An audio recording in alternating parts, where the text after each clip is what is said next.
다시 한번 읽어볼 말씀은 시편 104편 31절부터 35절까지의 말씀입니다. 한 목소리로 함께 읽겠습니다. 여호와의 영광이 영원히 계속할지며 여호와는 자신께서 행하신 일들로 말미암아 즐거워하시리로다. 그가 땅을 보신즉 땅이 진동하며 산들을 만지신즉 연기가 나는도다.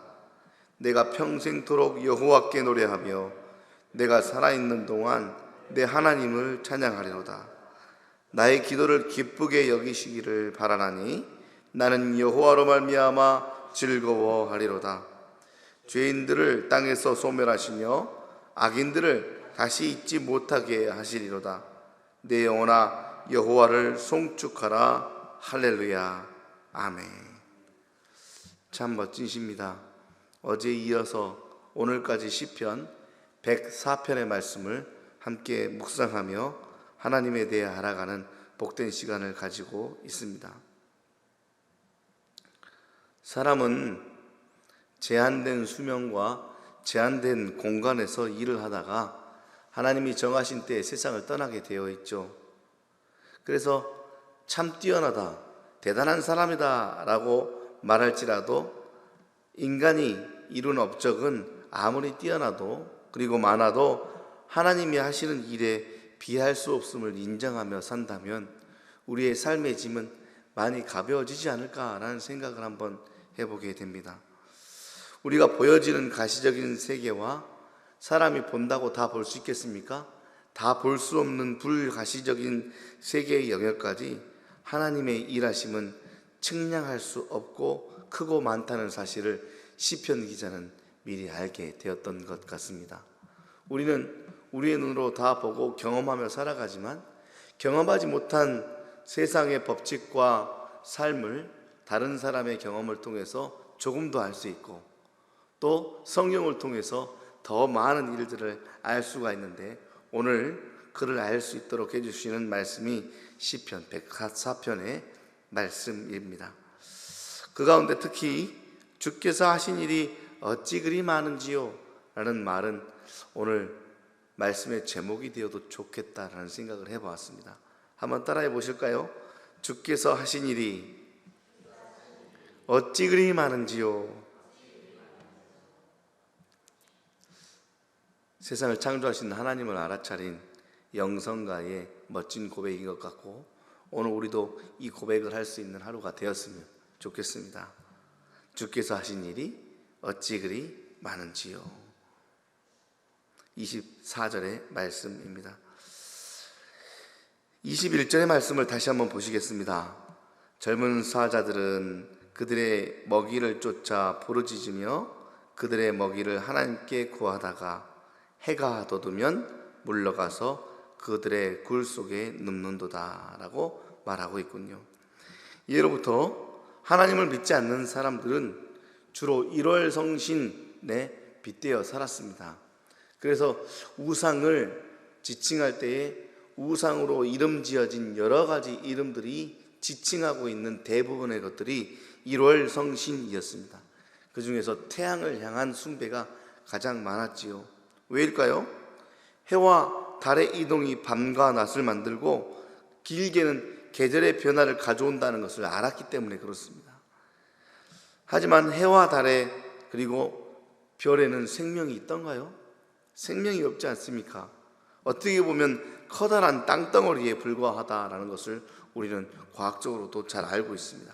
거기에 불이부터 타게 하고 정해진 궤도를 따라 움직이게 하며 그 질서와 조화를 따라 주야와 절기의 변화가 생겨나게 하신 분은 창조주 하나님이심을 믿습니까?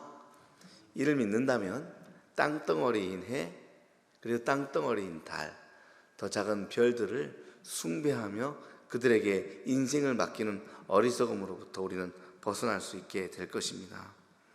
하나님은 흑암을 지어 밤을 만드셨다라고 시편 기자는 더불어 고백하고 있습니다.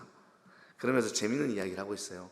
야, 사람이 자는 시간에 또다시 나와 짐승들이 활동을 하는구나. 그리고 그랬다가 해가 다시 솟아나면 야행성 동물들이 숨고 사람들은 또 일어나 하루를 살아가는구나 라는 하루의 법칙을 보면서 그 또한 그렇게 해가 지면 해지는 세상을 누리는 짐승들이 있고 또다시 해가 뜨면 그 일상을 살아가는 사람의 삶 또한 하나님이 만드신 법칙이다라고 시편 기자는 고백하고 있습니다. 하나님의 섭리에 만물이 순응하며 살아가는 그 멋진 세상, 그분의 섬세하심과 능력에 감사하며 찬양을 드린 시편의 기자의 마음처럼 오늘 우리도 하나님은 세상을 어떻게 만드셨지? 거기에 순응하며 살아가는 나의 삶은 무엇이지? 궁금해하며 여러분들의 삶을 계획해보고 감사로 살아가는 하루가 되었으면 좋겠습니다. 25절의 말씀을 보면 거기에는 크고 넓은 바다가 있다라고 또다시 찬양하고 있습니다. 해와 달, 별들 뿐만이 아니라 시편 기자의 눈은 바다도 향하고 있습니다. 오늘날처럼 많은 것이 발달하여 바다의 박도 보고 바다의 악음도 보고 심해를 탐험하는 여러 가지 과학적으로 증명할 수 있는 일들이 있지만 그 당시에 바다를 바라보는 사람들의 마음은 어땠을까라는 생각을 한번 해봐요. 배를 타고 가다가 풍랑이 어떻게 일어날지도 모르고 그냥 풍랑을 맞이하는 사람들도 있었고 자연을 잘 관찰하면서 이럴 때에 큰 파도가 일어나더라를 미리 알아 바다를 살았던 사람들도 있었겠죠. 그러나 바닷속을 자세히 들여다보거나 더 깊은 바다를 바라보면서 그것을 알고 연구했던 사람들은 많지는 않았을 겁니다. 그들에게 바다는 아주 미지의 세계였죠. 그런데 시편 기자는 그러한 바다를 보면서 또다시 하나님을 찬양합니다. 크고 작은 수중의 생물들이 무수히 살고 있다는 것을 알게 되었고 물 위로는 배들이 오가지만 물속에는 수많은 물속 생물들이 살고 있음 또한 하나님이 창조하신 것이다 라고 하나님의 놀라우심을 찬양하고 있습니다.